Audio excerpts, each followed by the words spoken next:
चलिए अब यहां से थोड़ा सा गियर शिफ्ट करते हैं और बात करते हैं क्या चल रहा है।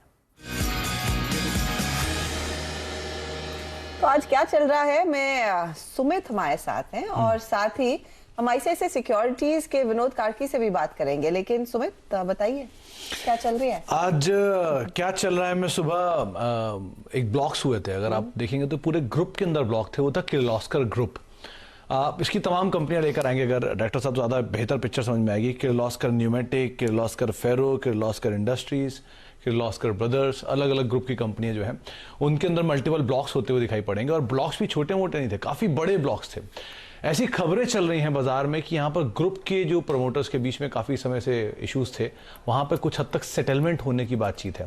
दरअसल 2017 से सेटलमेंट की बातचीत चल रही है, ऑलरेडी मल्टीपल राउंड्स इसके ऊपर हो चुके हैं और उसी के मद्देनजर ये माना जा रहा है कि शायद यहाँ पर कुछ सेटलमेंट होते हुए दिखाई पड़ रहा है। और इन्हीं सेटलमेंट के बीच में आज यहाँ पर ब्लॉक्स हुए हैं। ब्लॉक्स कैसे हैं? किर्लोस्कर न्यूमेटिक के अंदर करीब करीब 93 लाख शेयरों के सौदे हुए हैं, जो कि परसेंटेज इक्विटी में रफली 14.5-15% के आसपास की ब्लॉक्स रही हैं।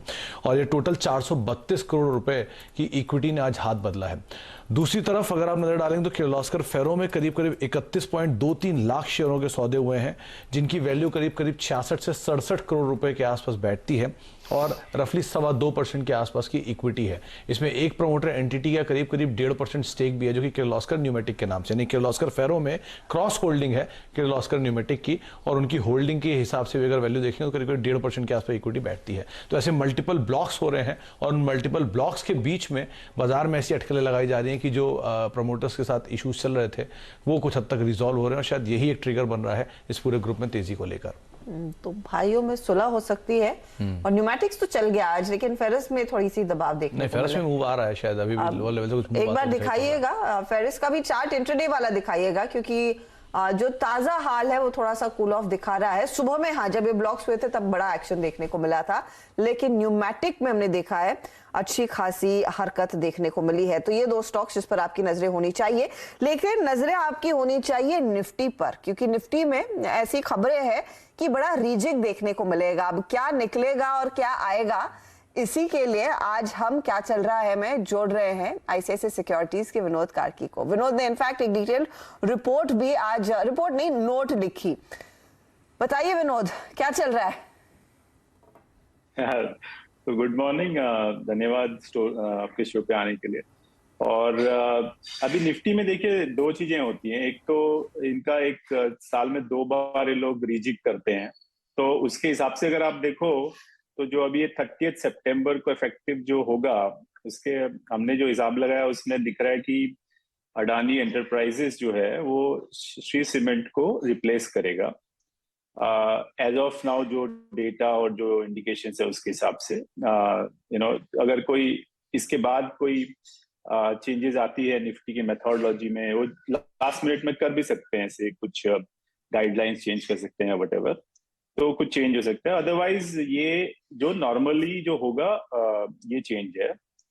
बट हमने जो हाईलाइट किया है इसमें और एक जो बड़ी चीज है जिसको आगे को इन्वेस्टर्स को ध्यान रखना पड़ेगा, वो ये है कि इंडेक्स मेथोडोलॉजी में एक इम्पोर्टेंट इंडिकेटर ये होता है कि जब कोई कंपनी का मर्जर होता है तो जो एंटिटीज जो मर्ज होने वाली हैं उनको इंडेक्स से निकाला जाता है टिल द टाइम वो मर्ज होके वापस रिलिस्ट होते हैं, और अगर वो क्राइटेरिया मीट करते हैं तो वापस से इंक्लूड होते हैं। जैसे फॉर एग्जांपल ग्रासिम के साथ हुआ था 2017 में, जब मर्जर हुआ था उसका, वो इंडेक्स से बाहर निकाला गया था आउट ऑफ टर्न, जो नॉर्मली 2 बार साल में होता है। उसके अलावा उन्होंने जैसे ही वो उसका ट्रिगर होता है शेयर होल्डर अप्रूवल जब आ जाता है, तो ग्रासिम निकला था। और उसके बाद जब वो मर्ज एंटिटी वापस से लिस्ट हुई थी, उसके बाद जब वो सारे क्राइटेरिया फुलफिल किया तो वो वापस इंडेक्स में अगले साल आ गया था।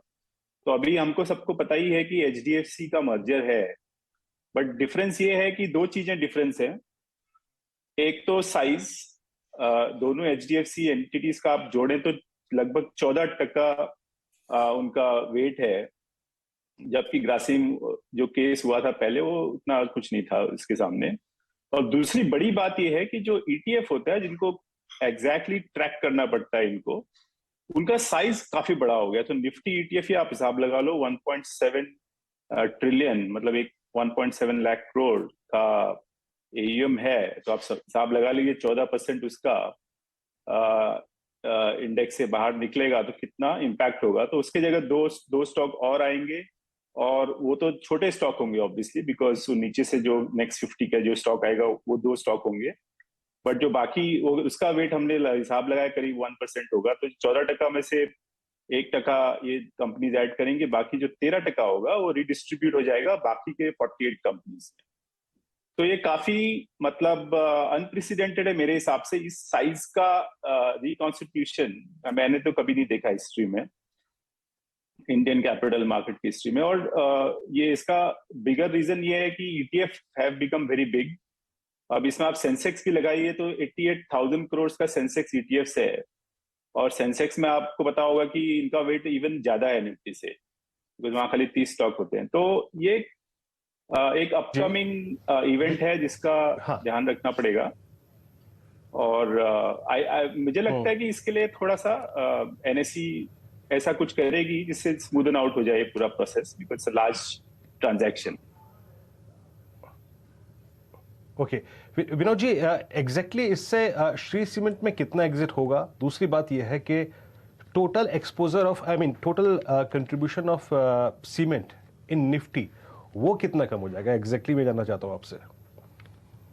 नहीं, इसमें निफ्टी में weight I think Shree cement का 0.5% टाइप होगा मेरे ख्याल से, कुछ खास नहीं है। तो उतना निकलेगा।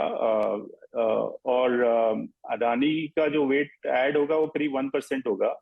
तो उतना तो लगभग समझ लीजिए 1600-1700 करोड़ की बाइंग और करीब 600 करोड़ की सेलिंग टाइप आप एक्सपेक्ट कर सकते हैं इन दो स्टॉक्स में, जब ये अनाउंस होगा उसके बाद। और लास्ट डे मतलब September 30 के ऑन दैट डे इतना ट्रांजैक्शन हो सकता है।